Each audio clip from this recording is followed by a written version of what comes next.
உள்ளந்திரியங்களை சோதித்தருகிறவர், ஆராய்கிறவர். பழைய ஏற்பாடு தேவன். துன்மார்க்கனுடைய பொல்லாங்கை ஒழிய பண்ணும் நீதிமானை ஸ்திரப்படுத்துவீராக. நீதி உள்ளவராய் இருக்கிற தேவரீர் இருதயங்களையும் உள்ளந்திரியங்களையும் சோதித்தருகிறவர். சங்கீதம் 7ஆம் அதிகாரம் 9ஆம் வசனம்.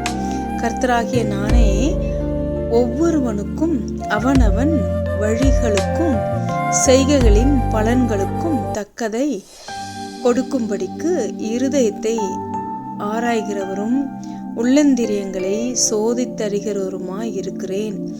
எரேமியா 17ஆம் அதிகாரம் 10ஆம் வசனம். மேலும் எரேமியா 11ஆம் அதிகாரம் 20ஆம் வசனம், எரேமியா 20ஆம் அதிகாரம் 12ஆம் வசனம். புதிய ஏற்பாடு இயேசு கிறிஸ்து. அவளுடைய பிள்ளைகளையும் கொல்லவே கொல்லுவேன், அப்பொழுது நானே உள்ளிந்திரியங்களையும் இருதயங்களையும் ஆராய்கிறவர் என்று எல்லா சபைகளும் அறிந்து கொள்ளும். அன்றியும் உங்களில் ஒவ்வொருவனுக்கும் உங்கள் கிரியைகளின்படியே பலனளிப்பேன். வெளிப்படுத்தின விசேஷம் 2ஆம் அதிகாரம் 23ஆம் வசனம்.